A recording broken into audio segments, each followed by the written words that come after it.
Я приветствую вас, дорогие друзья, уважаемые гости и подписчики моего канала. Всем большое спасибо, что ждете нашей пятничной встречи с Андреем Золотаревым, известным украинским политтехнологом. Андрей Владимирович, здравствуйте. Здравствуйте. Друзья, всем большое спасибо за то, что этим вечером вы с нами. Ставьте лайки, пожалуйста, QR-код, который возле меня, возможность вопрос задать и вообще, в принципе, прокомментировать на экране все, что хотите. Также вопросы ваши принимаются в клубе, закрытом клубе зрителей «Шелест» в Телеграм-канале и в сообществе YouTube. Это если заблаговременно оставлять вопросы. Если вживую хотите пообщаться, то дождитесь финала. Как всегда, сессия вопросов и ответов заканчивается общением с чатом.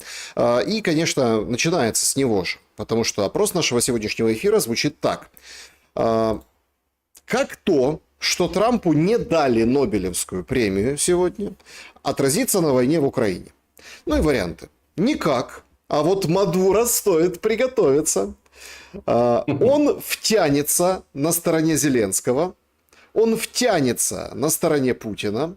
Принципиально добьется мира. Вот такие варианты. Что думаете по этому поводу? И, ну вот, как вам кажется? Мне кажется, таки первый вариант. Да, понятно, что Трампу не удалось помирить Тома и Джерри. Вот, пролетел с Нобелевской премией мира, учитывая то, что Нобелевку получила Мария Карина Мачадо, как Париска, вот полное имя, да, венесуэльская оппозиционерка, ну, я думаю, Мадуро стоит напрячься. Ведь ружье таки уже висит на сцене. Хотя я скептически смотрел на вероятность военной операции, особенно в преддверии того, когда соберется Нобелевский комитет, но теперь все может поменяться. И таки, да, Трамп может ударить. И я думаю, для него, учитывая то, что до этого 4 американских президента получали Нобелевку, а Обама достаточно настойчиво ее и последовательно добивался, но для Трампа это, безусловно, вызов. И в Норвегии небезосновательно опасаются того, что каких-то ответных действий, может, там тарифами лупанет. Но явно тут вопрос не в 11 миллионах шведских крон, размер Нобелевской премии. Для Трампа это так, копейки. Ну, это в пересчете на доллары 1,2 миллиона долларов. А скорее вопрос престижа. Но не получилось у Трампа. Ну, буду теперь рассказывать о том, что Нобелевская премия не заслужила Трампа. Ну, это понятно. Но все-таки сценарии развития событий в Украине, они исключительно мрачные. Да. Прошлой ночью был тяжелейший прилет, и нам, по сути, неизвестно. Ну, точнее как, все-то понимают, что прилетела по ТЭЦ, 5 и 6 Киевской, но тут тоже такой момент. Переполох вот этот все подняли, только когда по Киеву прилетело. И Киев, как обычно, в информационной вот этой всей палитре затмил Днепр, затмил другие территории, которые тоже без света. Получается, что ну вот основной вывод по поводу войны России в Украине, ну надо Киев атаковать, тогда все спохватятся и начнут или договариваться, или что-то делать. Ну, вы абсолютно правы, поскольку то, что происходит в восточных регионах, там в прифронтовой полосе, в том же Харькове, в Днепре, ну, кияны этого как-то не замечают. То есть люди привыкли к относительно безопасной и комфортной жизни, и, естественно, ну, тем более учитывая то, что сейчас в Киеве более 4,5 миллионов населения, ведь в Киев переехали очень много беженцев, временно перемещенных лиц из фронтовых регионов, временно оккупированных территорий и так далее, то, естественно, резонанс того, что происходит в Киеве, колоссальный. И да, но это третья годовщина ударов по инфраструктуре, которые начались в 2022 году после ударов по Крымскому мосту. Обратите внимание.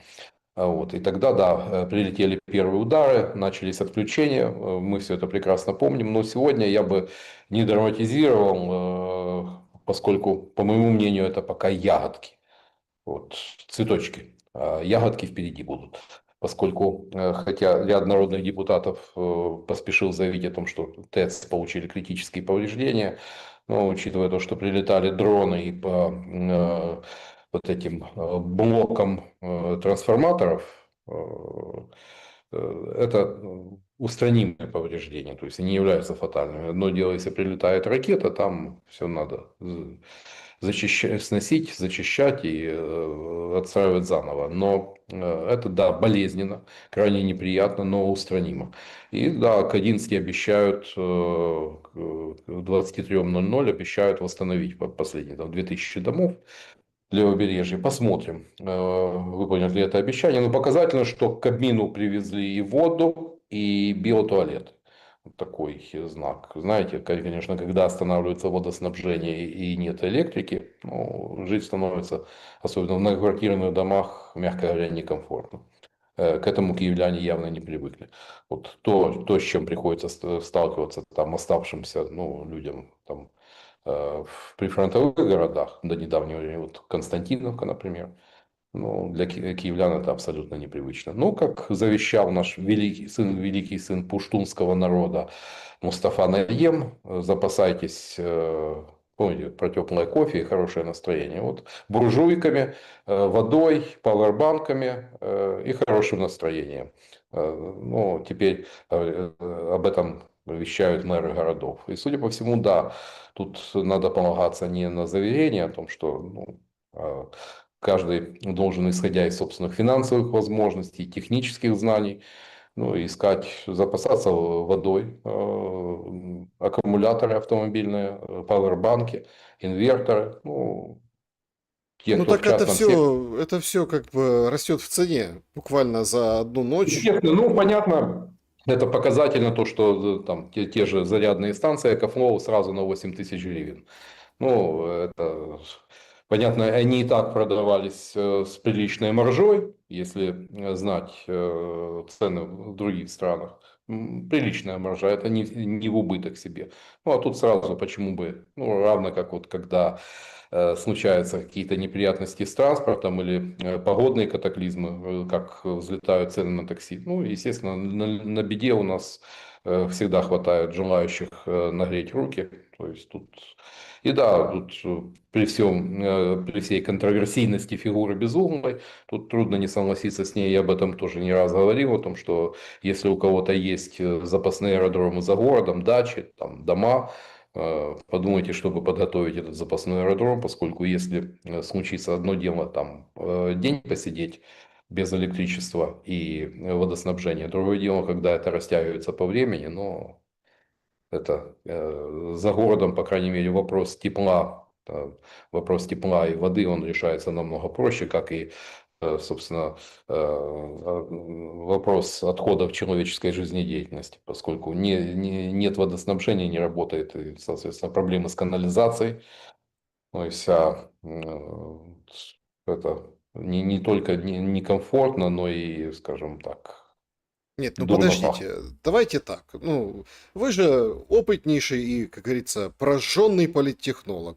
Привезти водичку к Верховной Раде, вот эти охранники, там какие-то бабушки-технички, которые набирали в 5-литровые бутылочки, носили в парламент, или, например, биотуалеты к рабочему месту Свириденко, но это же четкая политтехнология, это же четкий какой-то посыл. Мы же слышали Кима, Драматизация Это за двое, драматизация ситуации. за двое суток мы слышали Кима, который говорит: украинцы, вы что-то Потому что кайфуете. кайфует.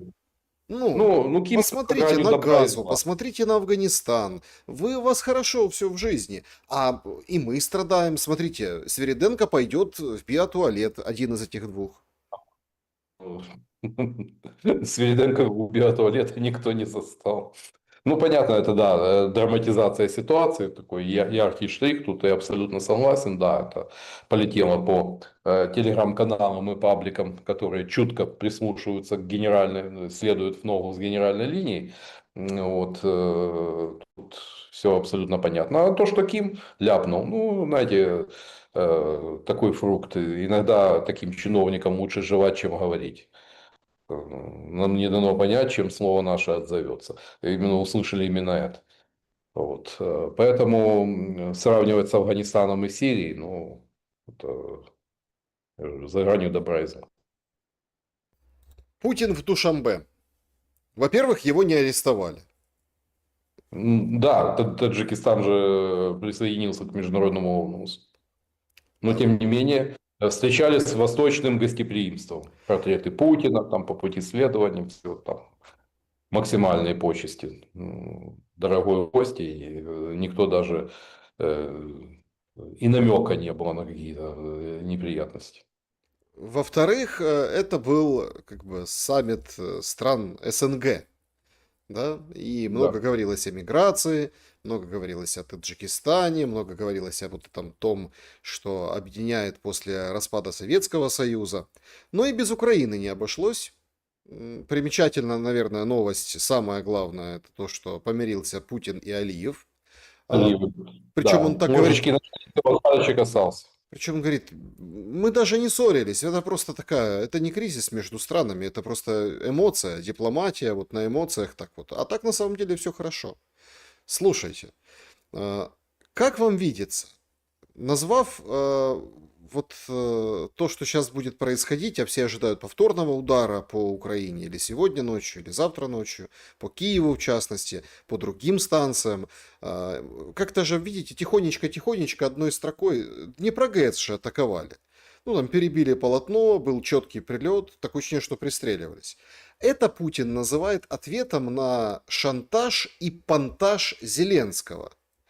Невысокая ли цена? Ну, конечно, высоко.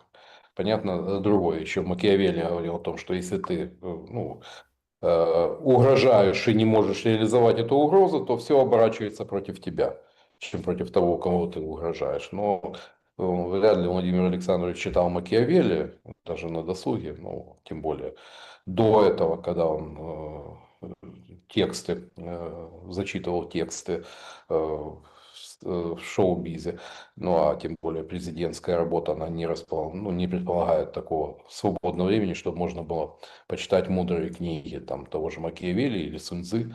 Но в данном случае вот, э, приходится констатировать то, что, как говорится, прилетело. То, о чем долго говорили, о том, что осенью такие ударят по инфраструктуре, не только энергетической, но и железнодорожной, это мы видели. То есть мы весь август говорили о том, что осенью полетит, что удары будут носить комбинированный, более прицельный характер. Тем более в Москве прекрасно знают уязвимые места украинской энергетической системы. И да, бьют. Вот. Но зачем, как говорится, создавать такую ситуацию, когда ну, просто стимулируешь на вербальном уровне, стимулируешь такие намерения ударить сильнее, пожестче, так чтобы. Я думаю, что прилетит, скорее всего, пока полностью, я думаю, наиболее тяжелый период будет ноябрь-декабрь, когда серьезно похолодает. А как мы видим, ну, вот Миллер, по-моему, заявлял о том, что будет аномально холодная зима с морозами минус 25 от Мурманской области до Краснодарского края. Это же коснется и Украины. У нас тоже будет холодно. Вот тогда выключение и, собственно, когда энергосистема держится на тоненькой ниточке, это все будет носить куда более такой острый и опасный характер, действительно, который будет чреват гуманитарной катастрофой. Ну, я думаю, полетит, хотя Кличко говорил о том, что готовится повторный удар, я думаю, полетит, скорее всего, чуть-чуть западнее. Ну, Ну, на Западе как явно, бы, на Западе тоже готовятся. В общем, отопление вовремя не включает садовое во Львове. С 10 числа, то есть с сегодняшнего дня. Вообще, откуда знал Марцинкив? Ну вот, он же несколько дней назад говорит, с 10 числа вот начнется, поэтому будьте готовы. И слушайте, прям как по расписанию. да, ну, приурочено тем более к трехлетней годовщине начала ударов по энергетической инфраструктуре, то есть такая примечательная дата, ну и учитывая так темпоритм вот таких комбинированных ударов, то есть явно вот к 10-му, кажется, все сходилось. Но полетят еще и крылатые ракеты. День, два, три максимум. Следует ожидать такого удара. Зачем это делается, как Ну, вам явно видится? чтобы подорвать волю к сопротивлению, деморализовать население и создать логистические проблемы. Понятно, что прямо и непосредственно на фронте это не отражается, но когда нет электроэнергии, ну, понятно, возникают проблемы с логистикой, поскольку надо переводить подвижной состав на тепловозную тягу, вот, а тянуть автотранспортом то, что необходимо для фронта, ну, это довольно-таки неэффективное занятие. Поэтому основной поток грузов для ЗСУ идет ну, с запада на восток идет по железнодорожному транспорту. И понятно, в этой ситуации создаются проблемы и для снабжения ВСУ. То, что мы видим сейчас на фронте, каким-то образом, как вам кажется, ну вот располагает к определенной тактике Российской Федерации? Ведь в Душанбе самое главное, на чем делал акцент Путин, о том, что, ну, в общем, то, что было в Анкоридже, никто не отменял. Соответственно, Да, этот да. этап, мы предполагаем, ну, если не согласован, то держался в уме при договоренностях, о которых никто не знает, на Аляске между Трампом и Путиным. Ну, судя по все эту неделю цитируют Рябкова про исчерпанный импульс для прекращения войны, но забывают то, что сказал Ушаков. Вот так, хороший, злой, добрый, злой полицейский. Вот такая распасовка классическая для политики. Вот, как раз Ушаков играет роль доброго. Говорит, ничего, все нормально. И да, действительно, понятно, напряглись после заявления Трампа о томагавках, о том, что он решение принял. Но заявить это не значит сделать. Пока на уровне действий Трамп ничего не сделал такого, чтобы действительно похоронило то, о чем они там договаривались.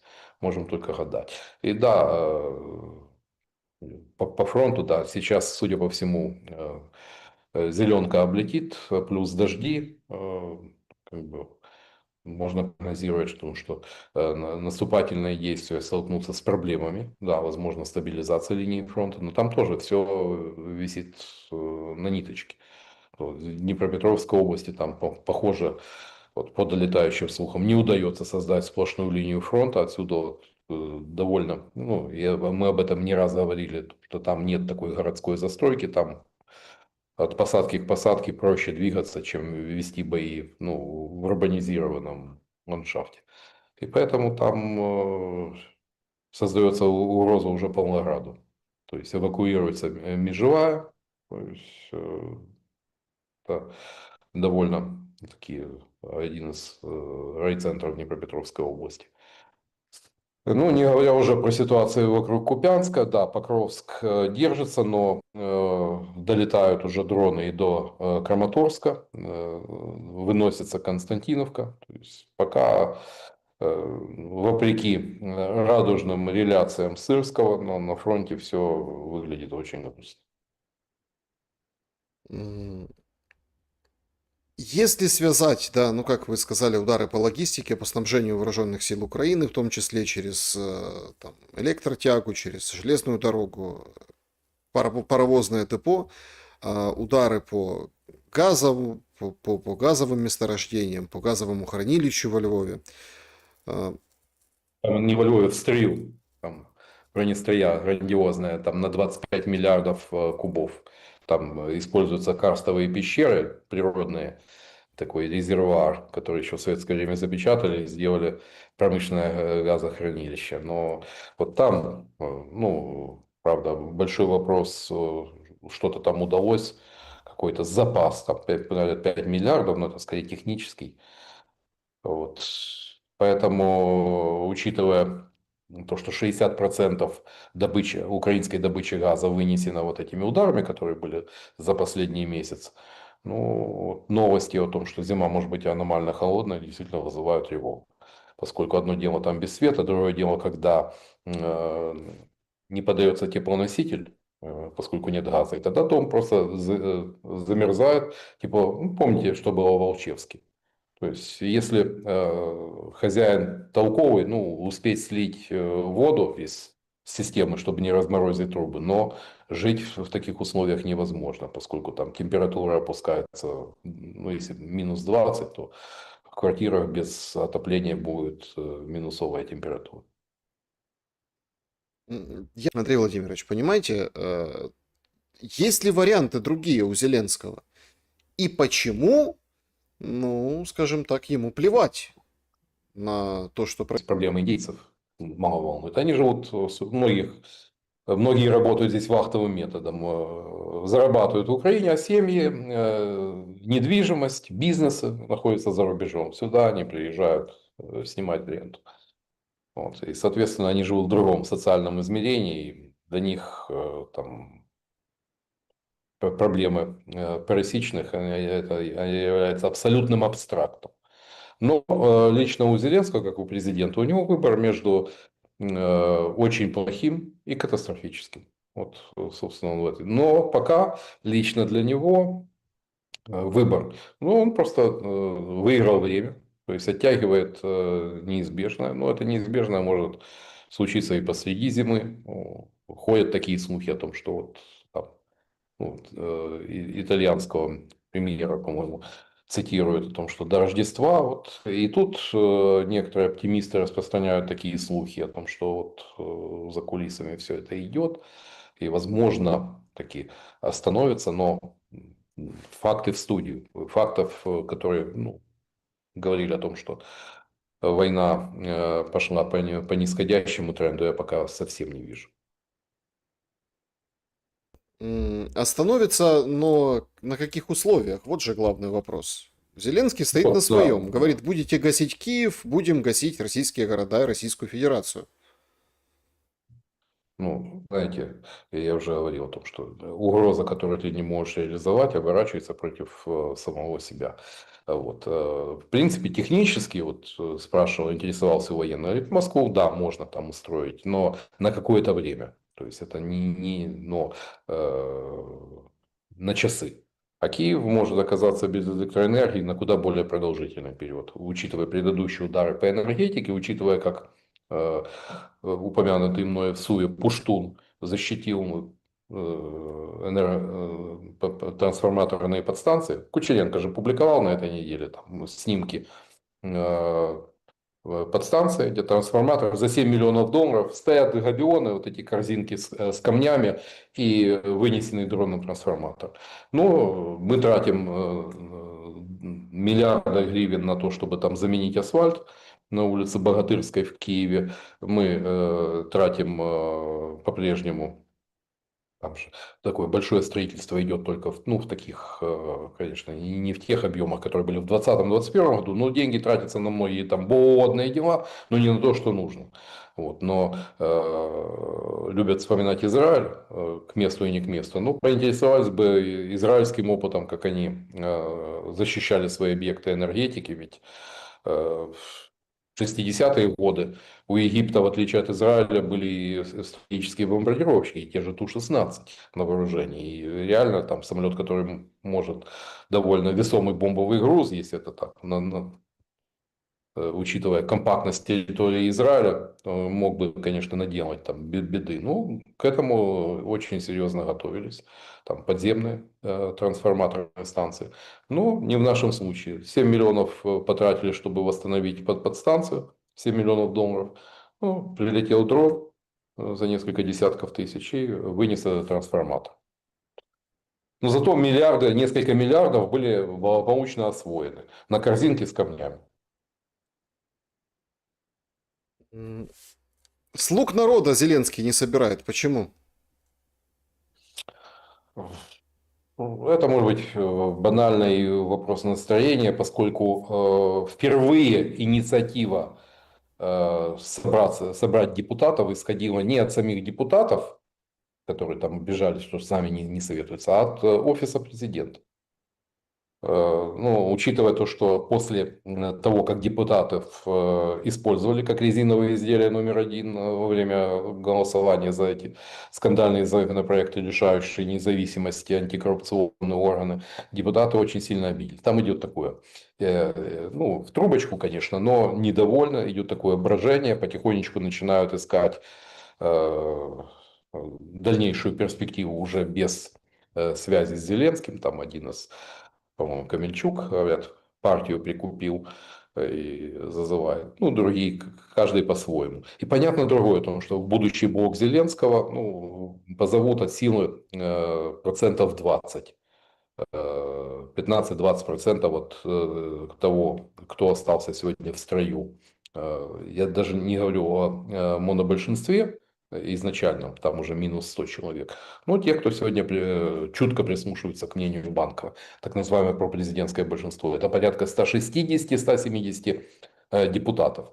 Вот, очевидно, надо было, то есть изначально задумка была такая, немножко взбодрить, как-то их э, построить, консолидировать, в конце концов, поскольку с Радой, ну, возникали очевидные такие.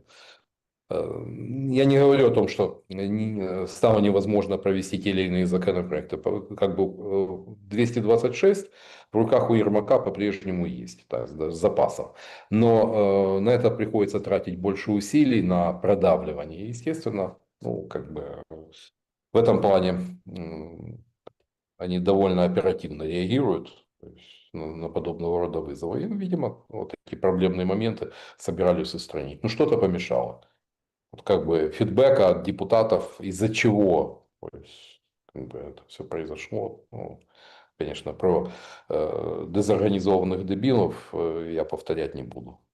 То, что полетело от Гончаренко. Ну, это вроде как фейк, дезорганизованные Ну, дебилы. да, я сказал, Нет, ладно я бы кто-то умный об этом сказал, знаете, или там, а так, Ну, учитывая, допустим, понятно, что тот, кто это запустил, он прекрасно знает о том, что никаких теплых чувств ни у Андрея Борисовича, ни у Владимира Александровича по отношению к депутатам нет.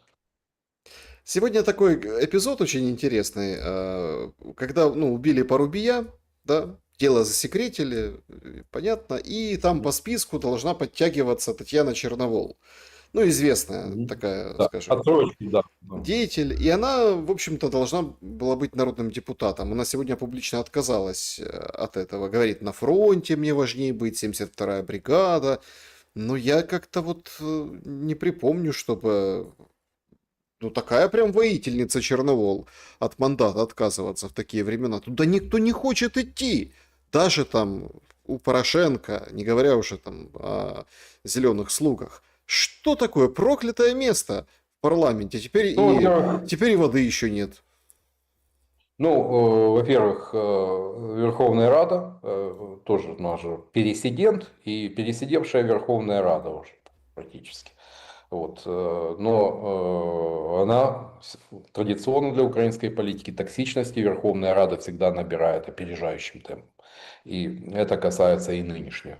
То есть это, ну, очевидно, связываться с тем, что уже, ну, политически обречено, ну, Черноволу не слышит. Я не вижу здесь какого-то серьезного такого политического расчета. Ну, прекрасно понимают, что это уже, как говорится, Верховная Рада, которая это вопрос времени, возможно, не столь уж далекого, когда она уйдет в небытие. Но себя она, как говорится, списывать не спешит.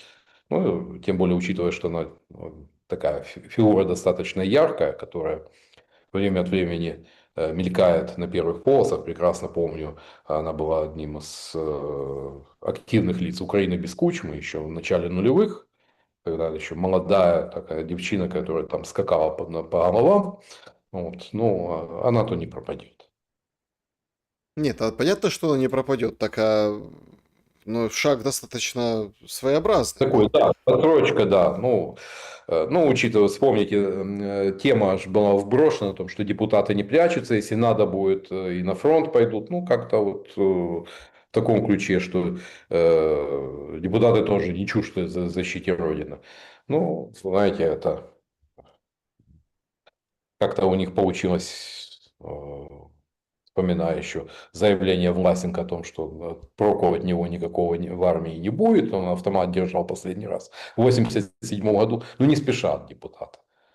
Точно не спешат депутаты. Ну, как-то вот этот негатив надо отмывать, вот и в том числе и по Черновол, то есть она, для нее важнее защита Батьківщины, остаться, кажется, со своими побратимами, чем заполучить этот депутатский мандат. То есть тут, как говорится, из серии «Каждая лыка в строку». Ну, я не могу вам как бы гарантировать, я думаю, что вы точно не знаете, прям она вот прям на передовой. Нет, ну, Нет, я ну не вы думаю, просто, что... понимаете, просто мы же увидели там, например, там Виталий Козловский, певец, 11 дней был в ВСУ. Ну, это, знаете, вот в советское время, в советской армии таких называли придурками. То есть тех, кто находил себе теплое место и безопасное место, как говорится, там, где задницу не отморозишь, на голову ничего не упадет, ну, там, зав клубом, там, это вот такое, э, там, спортивные команды. Ну, и учитывая то, что Татьяна Чернова, она близка к небезызвестному Пашинскому и довольно активно там промоутировала Стугну. Ну, я не думаю, что она на первой линии сейчас. Явно не на нуле. А таких вот, как, как с легкой руки Владимира Бойко, как он их называет, шабулянты. Вот когда человек числится в армии, но реальную, то есть реальные боевые задачи он не выполняет. Таких у нас хватает. Вот, ну, вспомните Славка Вакарчука, который тоже благополучно дембельнулся и теперь ну, занимается своей основной певец ртом. Я насрался без бою. Тут такие странные вещи у нас происходят, пока мы с вами здесь беседуем. В общем, благодарит Трамп Путина за добрые слова, делится видео с, ну, это российский, скажем так, паблик «Смотри», говорит спасибо, президент Путин.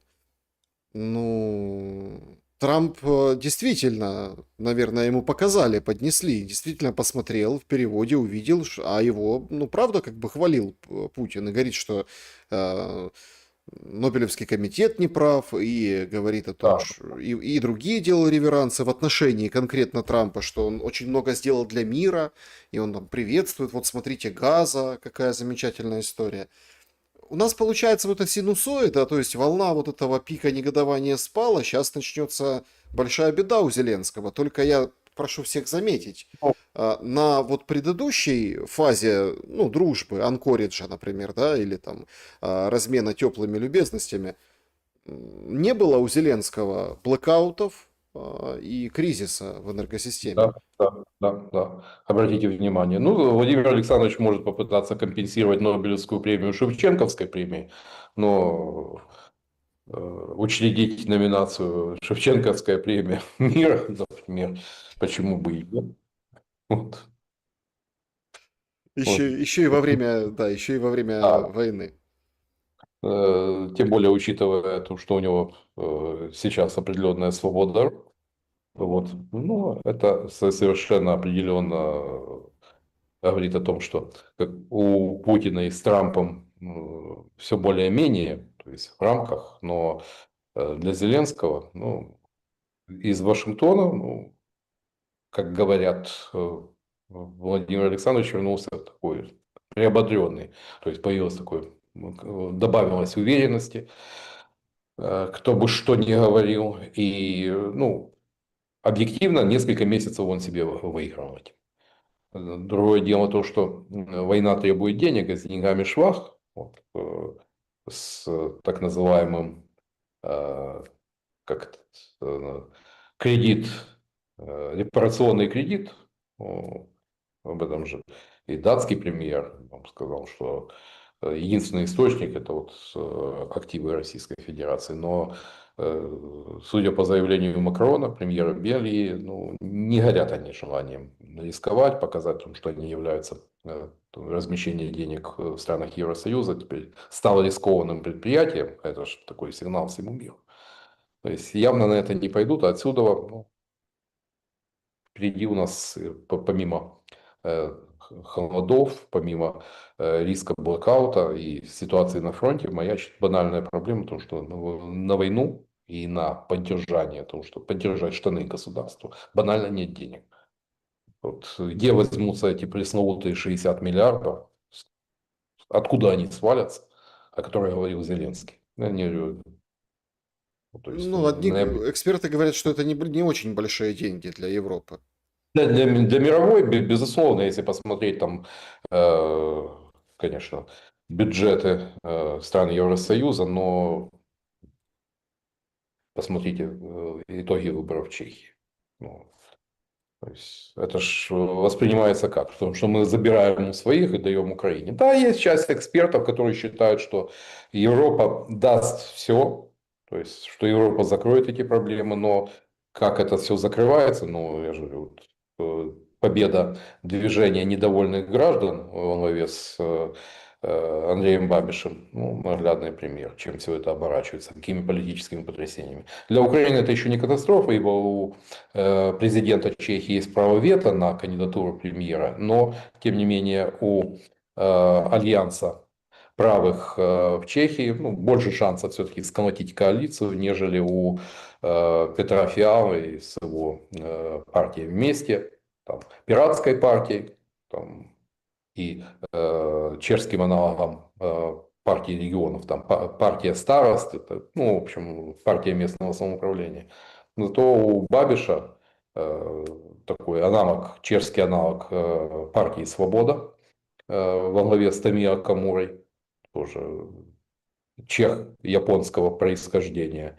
Вот. И партия автомобилистов, которая выступает против вот, называемого зеленого курса. Но всех их объединяет одно. Они евроскептики, они негативно относятся к политике Брюсселя, негативно относятся к тому, что Чехия тратила деньги на Украину. Ну и Бабиш второго, хотя у него мама его родом из села Ясеня Закарпатской области. Но, тем не менее, особых сантиментов по отношению к Украине Бабиш не питает. Вот. И он четко сказал, что ни одной кроны из бюджета на Украину, пусть Брюссель платит, у них деньги есть, как он считает. Ну, поэтому совсем неровно с деньгами. И пока, вот, я думаю, текущие проблемы, учитывая то, что Еврокомиссия там 4 миллиарда подписала Украине, ну, пока на ближайшее время хватит, а что на 26-й год, Аллаху ведомо. Приходят новости, что Медведев сообщил, что переговоры он провел с Ким Чен Ыном. Представляете? Значит, Ну, пусть... передал привет от Путина, понятно. Значит, напряженную обстановку в мире обсуждали, касающуюся в том числе России и КНДР. Ну, в общем, там, в военном параде в Пхеньяне принимали участие бойцы КНДР, которые помогали освобождать Курскую область. Это вот отмечает Медведев и благодарит типа за это. Партнеры и друзья России остаются прежними. В общем, достижения военной техники весьма весомые у КНДР. И, мол, всем нужно врагам хорошенько подумать. Андрей Владимирович, сейчас очень интересно выглядит, ну, вот последние договоры России с Венесуэлой и с Кубой. Про Кубу вообще сказали, кубинцы будут за русских воевать на украинских фронтах, представляете? А с Венесуэлой там немного хитрее история. Хотя, знаете, какая-то вот тоже достаточно одиозная военное соглашение с Мадуро как бы может немножко притормозить Трампа в ведении специальной операции против Венесуэлы. Как вам кажется, насколько сейчас, ну, и финалочка, да, это когда вот перед нашим эфиром сегодня вечером выходит Трамп и в пух и прах разносит Китай. А то и намекает прямо, что ближневосточная война это чуть ли вообще не их рук дело. А все почему? Потому что редкоземы запретил Китай. Ну, в общем, взял под Ну, карандаш, под контроль каждый элемент, а Трампа это возмутило. А, ну, мы Так поднимали, кстати, эту тему с редкоземами, то что да, кто кого загоняет вот сейчас, непонятно геополитически. ну, пока Трамп пыжится, но получается немного. Посмотрим, что будет там на конец октября, он же планировал с товарищем Си пообщаться. То есть достигнут ли они какого-то компромисса. Ну, вот. Так Что уже вроде касается... как нет смысла, он пишет, общаться на АТЭС. Все, говорит, после этого вообще нет смысла общаться с Си Ну, Цзиньпином. потому, посмотрим. Ну, у Трампа каждый день пятница. Вот. Как у нас с вами. Да. А что касается Венесуэлы, ну, мне кажется, что, возможно, как раз в Анколледже и ну, о чем-то подобном там, кажется, вот Трамп, тем более он исповедует какое-то подобие доктрины Монро, о том, что да, там Европа он же не любит, это мы хорошо знаем. А вот западное полушарие, Тихоокеанский регион, ну, это наша парафия. Вот, ну, да, возможно, России поставят что-то еще, там, комплексы ПВО в Венесуэле, там, возможно, С-300, Буки там на вооружении, но серьезно поднять боеготовность армии, которая никогда не воевала, ну, я думаю, генералы Путину это объяснят. Что касается Северной Кореи, ну, это скорее головная боль для Южной Кореи, поскольку э, люди, которые получили боевой опыт, ну, где они его потенциально могут применить. Тем более, что там же мирного доллара перемирие, которое спрашивали зрители в эфире о том, что есть ли примеры перемирия. И вот перемирие, которое продолжается вот, более 70 лет. Но мирного доллара так и нет. То есть, по сути, это и прекрасно из истории помню, в том, что южнокорейские генералы были категорически против такого перемирия. Они считали, что надо додушить агрессора, дожать режим Ким Ир Сена, но это было уже не в их силах. Что касается Кубы, но ведь проблемы с пехотой есть не только в ЗСУ, проблемы пехоты есть и в российской армии. Да, это не бесконечный ресурс, ну а тем материальные стимулы для тех же кубинцев, ну, они довольно весомы. Правда, да, будут писать, что это кубинские добровольцы, но, как всегда, у нас разведчики, у них шпионы, у них наемники, у нас добровольцы, ну, я прекрасно понимаю, мы все взрослые люди. Вот. Людской ресурс, там, тем более, что кубинцы, это из прошлой жизни, там, в конфликтах во время войн в Анголе и Эфиопии довольно неплохо себя показали. Значит, отключилось электричество в Ровно. Вот это вот из того, что передают часть города без света, в сети нет напряжения, троллейбусы остановились, не работают светофоры. То есть это вот то, что происходит вот прямо сейчас, мы с вами в прямом эфире. Ну, это да. Это та новая нормальность, которая ждет Украину этой зимой. Я вот все-таки не могу понять наших политиков, хоть стреляй. Значит, тут с утра порадовал этот Днепропетровская облрада, облсовет, да, этот Лукашук, руководитель. Ну, вот это вот все в духе там, вот, Россия хочет нас сломать, но у них ничего не получится, тримаймося, гуртуймося и все остальное. Но сделал еще одно заявление. Если вы начинаете обвинять кого-то внутри страны в отключениях света после обстрелов, Россия достигла своей цели в ПСО. А? М. Как вам поворот? Ну, да. Вот, ну, знаете, у нас же в любой непонятной ситуации обвиняй Путина. В любой непонятной ситуации ищи русский след, кремлевские нарративы агентов Кремля. Ну, следуя заветам Арсения Петровича Яценюка.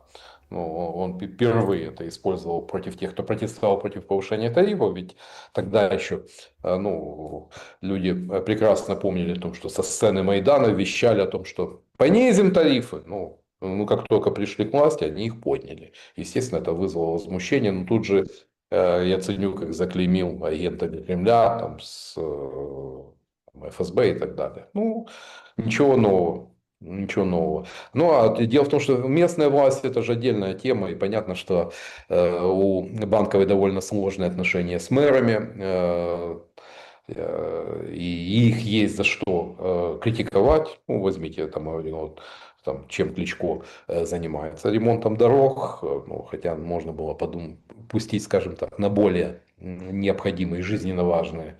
Там, осваиваются миллиардные суммы, что-то же им перепадает. Система распил откат занос, она работает и на уровне местной власти. В Днепре, вон, посмотрите, там тоже карбонавты благополучно пилят бюджет, там скандал за скандалом, но, как говорится, как было, все неизменно. Зато секретарь горсовета отправляется за рубеж тренировать свои навыки пилота частного самолета. Ну, нормально. Красиво жить не запретишь.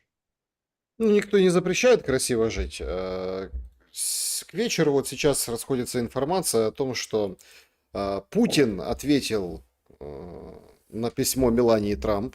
Я помню, были, ну, помните, да, были какие инсинуации? Вот, Мелания, Трамп, письмо. Опубликовали текст письма, а там ничего такого, то есть, как бы не было. В общем, она вышла и сказала, что мой представитель работал напрямую с командой Путина, чтобы обеспечить безопасное воссоединение детей с их семьями между Россией и Украиной. 8 детей были воссоединены с семьями за последние 24 часа. Каждый ребенок жил в смятении из-за войны, трое были разлучены с родителями, перемещены в Российскую Федерацию из-за боевых действий на передовой, остальные 5 разлучены с членами семьи через границы из-за конфликта, включая одну маленькую девочку, которая теперь вернулась из Украины в Россию, написала она. Причем говорит она о том, что Россия демонстрирует готовность предоставлять объективную и детальную информацию об украинских детях. Это как бы в поддержку проекта Ермака, вот это там верни детей, или укол, но тонкой иглой, болезненной Ну, такой. ну, скорее второе. Скорее второе. Показывает, что отнюдь имеем дело не с варварами, не с какими-то там дикарями, потому что нормально вопросы решаются, в том числе такого рода. Ну, тоненький такой, тоненькой иголочкой, но это такой. Тут посыл абсолютно понятен. Не просто так вспомнили. Ну и о перемещениях, возвращениях военнослужащие, ну, скажем, публикуют опрос там с передовой, а что думают на передовой.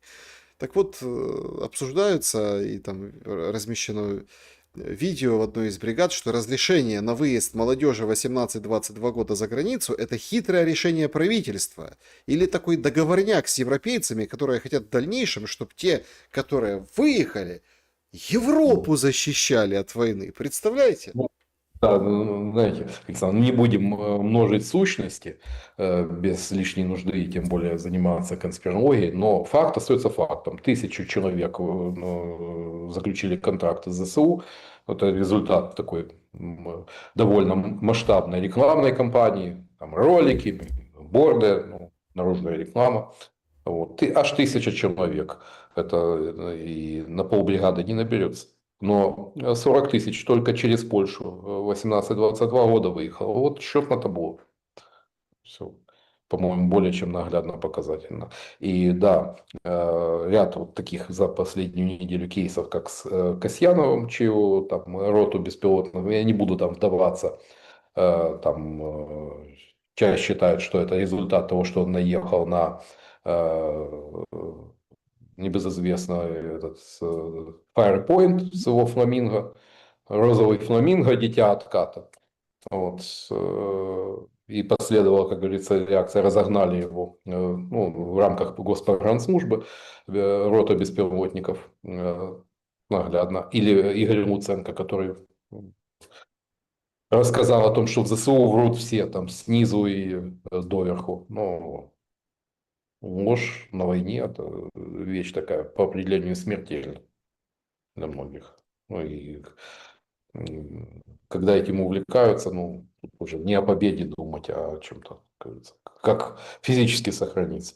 Но это наглядные вот два кейса, которые говорят о том, что и внутри все неблагополучно. Тем более, ну, я давно говорил о том, что у ЗСУ колоссальная проблема с офицерами, поскольку люди с военным образованием, с военным опытом, ну, они очень быстро двинулись наверх, а кто будет командовать взводами, ротами, батальонами, ну, туда двигают пиджаков. А это, ну, люди, которые пришли с гражданки, они приносят, ну, не только все, как говорится, опыт, знания, но и все плохое, с чем, как говорится, сопряжена наша реальность, обыденная жизнь. Как вам кажется, а можем ли мы наблюдать замену Зеленского в ближайшее время? Потому что вообще дела плохо идут. Все понимают, на фронте плохо, выветривается вот этот вот дух победных реляций. Сейчас будет Трамп заниматься в ближайшие дни, понятное дело, Газой. Он пообещал ее восстановить.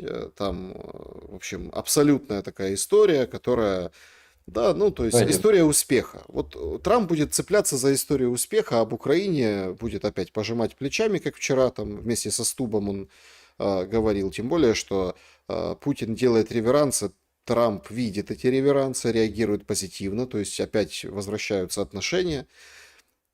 Какая-то вот странная деза прошла, что Залужный как бы уже лыжи навострил. Даже настолько навострил лыжи на политику, что вынужден был опровергать эти публикации в западной прессе. знаете, я не исключаю о том, что здесь, как говорится, пошел такой наброс, поскольку либо команда Залужного, ну, если то пока он был главкомом, ну, с ним там девушки, которые с ним работали, ну, они справлялись со своими обязанностями, работали вполне профессионально. Кто с ним сейчас, понятия не имею, но там факап за факапом с Залужным. И тем более то, что он наговорил за эту неделю, ну, это, боже упаси, ну, таких не берут в космонавты. Знаете, что касается перспектив Зеленским, ну да, бытует такая версия, что, дескать, вот британцы плюс глобалисты, вот, ну, я пока не вижу серьезных поводов для беспокойства. Во-первых, война продолжается, и в конце концов, поскольку у нас Конституция на паузе, военные могут подписать перемирие, но военное положение не отменять, а значит нет выборов. Вот, и политическое информационное пространство зачищено до такой степени, что, ну, кто там, кроме, да и тут с мнением Костя Бондаренко трудно не согласиться, пока Залужный в одной лодке с Зеленским, он член команды. Ну, это мне, конечно, напоминает и Ющенко, там, начало нулевых, вроде бы он тоже был членом команды Кучмы, ну, как все потом повернулось. Вот. Но пока Зеленский почувствовал себя после Вашингтона намного увереннее. Поэтому вот та информация, которая была в конце сентября о том, что притормозили все проекты, связанные с подготовкой к выборам, там, поставили на паузу. Возможно, это как более адекватно нынешней ситуации. Поэтому ну, не стоит торопить события. Пока к выборам мы видим какие-то телодвижения, там в организационном плане, у Батькивщины, у блока Петра Порошенко, там появляются какие-то новые политические силы, пытаются о себе заявить, но э, мне кажется, через выборы у Зеленского больше шансов остаться. Тем более вдохновляющий пример Майи Санду, которая наглядно показала, что неважно, то есть если все провести под соусом, что главное не допустить победы там прокремлевских сил, то можно творить все что угодно. Ну, мы же знаем, что там в Молдове на выборы избиратели допускаются на выборы избирательно. Ну, минус левобережье, минус приднестровцы, то есть, которые, ну, на 270 тысяч избирателей, 23 тысячи бюллетеней, 12 участков, плюс перекрытые мосты. Ну, вот такие выборы в Молдове. Но все в порядке, все, как говорится, политез соблюден, никаких замечаний от людей, которые учат нас не ковыряться пальцем в носу, в адрес Санду не последовало. Точно так же, ну, видимо, Это вдохновляющий пример для Андрея Борисовича и Владимира Александровича. Поэтому, может быть, все, что тоже онлайн-голосование или там голосование миллионов украинцев за границей, и кто там проконтролирует. Ну, поэтому. А вы готовьтесь к выборам. Э, Вы выиграли выборы, а мы выиграли подсчет голосов. Достаточно, ну, все равно шаткая история. Все равно это риски большие. Но рано или Конечно. поздно это делать придется Зеленскому. Да. Перепродлевать Но свой мандат. как Или герои, как героини уходить. унесенных. Но об этом мы подумаем завтра. Вот так живет наш президент. Друзья, давайте подведем итоги нашего сегодняшнего голосования. Оно вот такое. Вообще, конечно, цирк там сейчас разворачивается. Выходит депутат от «Слуги народа» Мережко, который там по делам иностранным в парламенте говорит: ой, как поздравляю вот эту венесуэлку, которая получила. Ой, какая она молодец. Вот это Ну, все.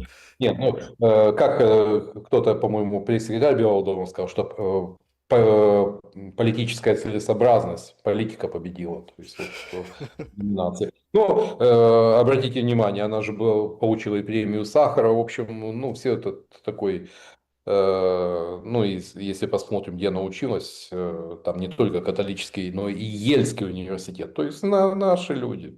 Да, Вот, все люди наши. Гнезда Сарасового. Просто смотрите, какая тут еще история. Ну, Лукашенко сказал идиоты, да, по поводу, что не дали Трампу премию мира. Мол, будет Лукашенко может себе это позволить. Лукашенко, да. И вот, а вот эта сама победительница, да, она свою победу посвятила венесуэльскому народу и, внимание, знаете кому? Дональду Трампу. Это, Да, ну, э, да, Трамп ранее ее хвалил. Трамп хвалил ее.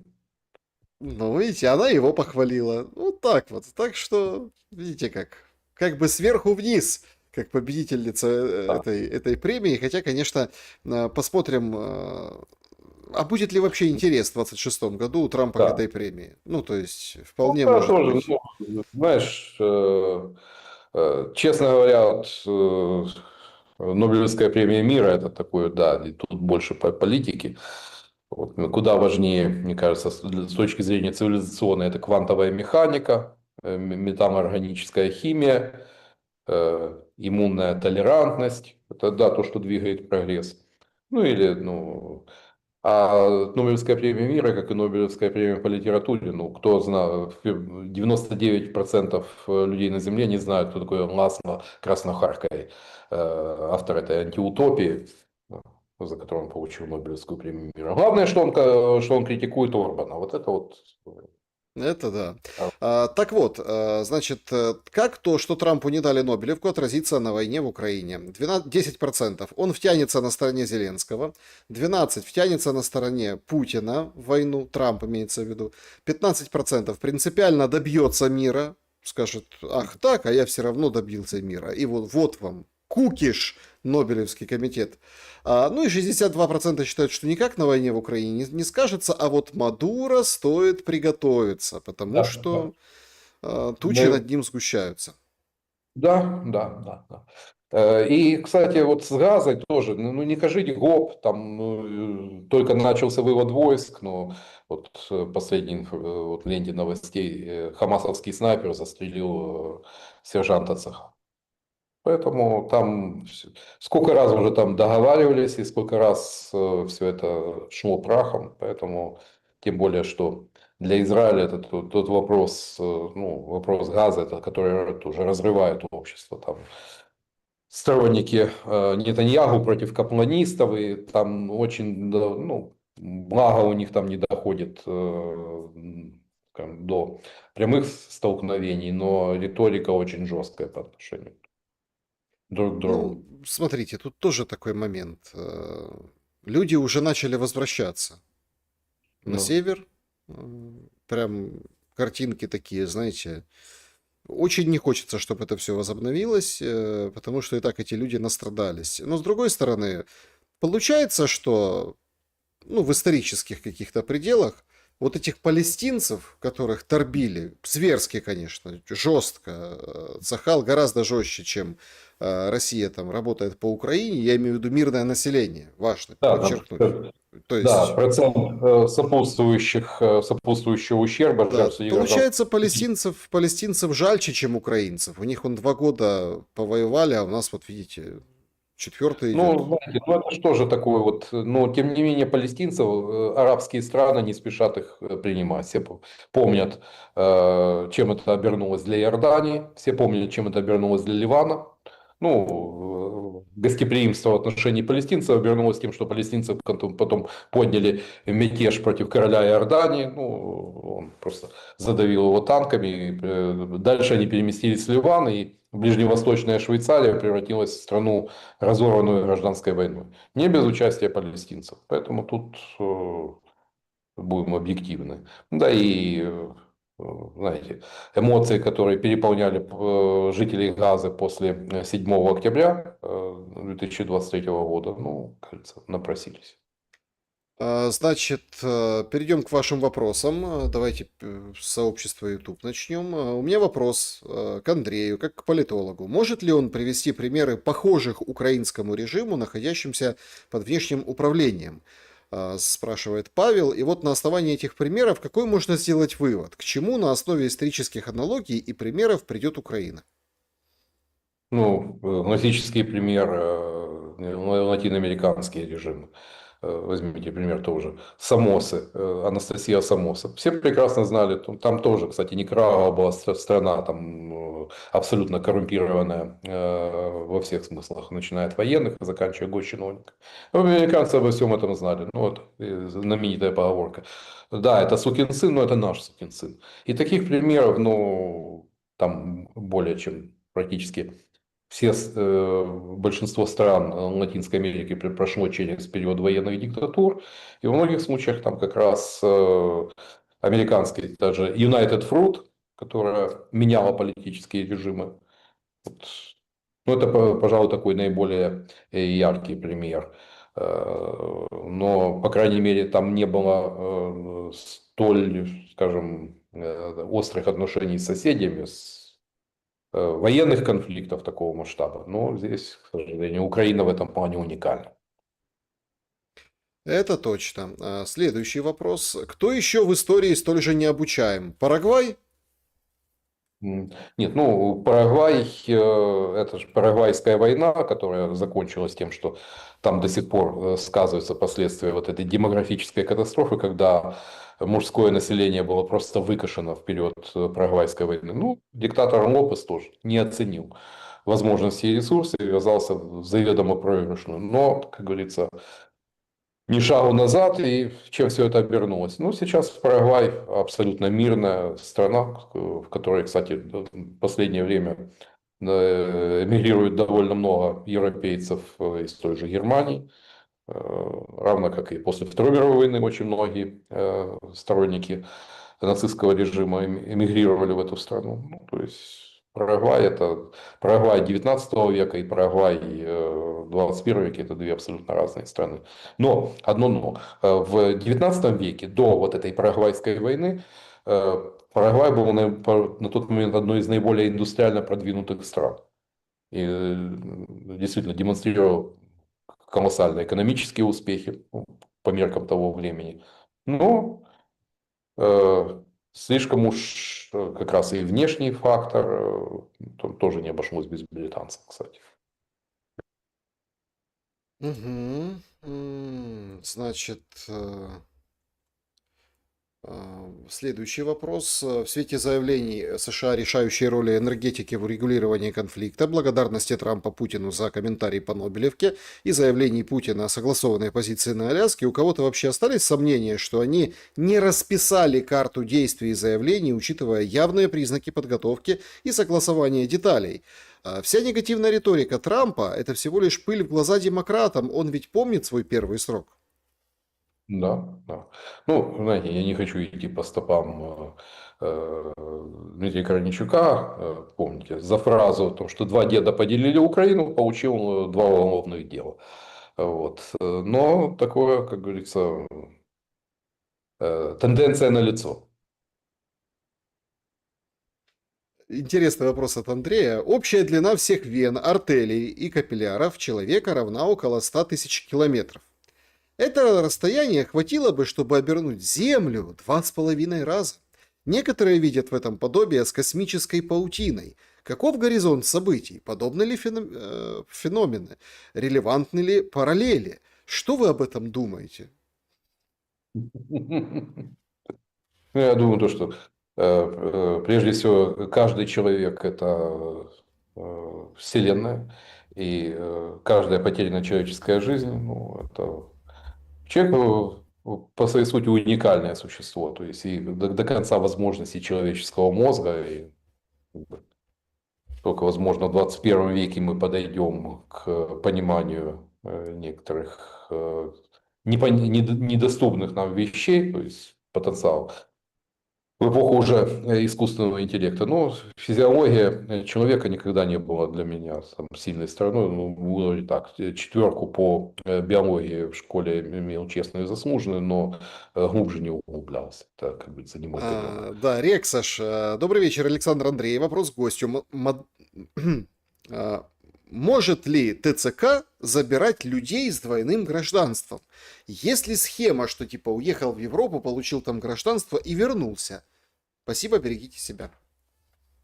В принципе, у нас все возможно, если у нас ТЦК берет людей с эпилепсией, с открытой формой туберкулеза, и ну, был прецедент, когда работавшего на австрийскую телерадиокомпанию демобилизованного, точнее комиссованного из ЗСУ оператора прихватил ТЦК, и только после большого скандала, после вмешательства австрийцев, потому что он работал по их редакционному заданию, он был освобожден. Ну, то есть тут все зависит от...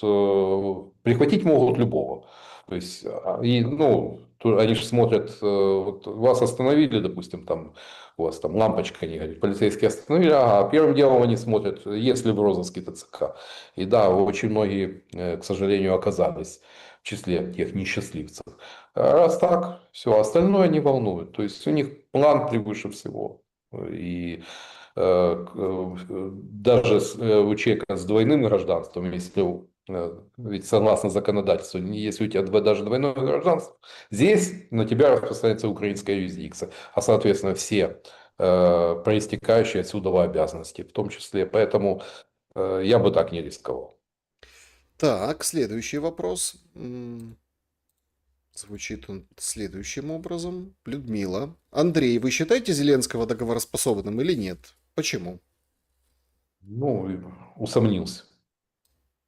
Ну, специфика, во-первых, то, что есть, особенно после лондонского вояжа и оманского, то есть возникли обоснованные подозрения, которые подтвердились в апреле 2022 года, давайте воевать, потому что не все он решает. Ну и плюс специфика, как говорится, личностные особенности Владимира Александровича. То есть он верит в свою звезду, верит, что он парень фартовый, но и том, что он свою... То есть те, кто работал с ним в 95-м квартале, прекрасно помнят о том, что он как руководитель был очень авторитарным. И вот это теперь с авторитарными людьми договариваться, ой, как непросто. Поэтому у меня очень большие сомнения относительно договороспособности. Мирослав, здравствуйте. Если власть в Германии каким-то образом перейдет к АДГ, то будет ли это означать крах глобалистской политики? Ведь мы понимаем, что во Франции у Макрона дела плохие. Он, кстати, лекарню опять хочет вернуть. Значит, у Мерца, походу, температура тоже растет. И что будет с Украиной, если это произойдет? Спасибо. Ну, давайте для начала, прежде чем АДГ может прийти к власти, она должна разрушить так называемый брандмауэр. То есть есть договоренность, ну, будем говорить так, рукопожатных политических сил о том, что не вступать ни в какие союзы, альянсы с АДГ. А это значит то, что ну, даже если она, предположим, займет первое место на выборах, но не возьмет там монобольшинство, там 50+1, вот, то она не сможет сформировать правительство. Собственно, как это очень часто бывает, допустим, вы заняла первое место, но те, кто там второе, третье объединяются, по принципу «гуртом и батька бытом легче», и, соответственно, АДГ остается за бортом. Поэтому для начала нужно сломать Брандмауэр. А то, что в Восточной Европе происходит урбанизация, и эта тенденция налицо, и даже такая частная победа Франции, которая там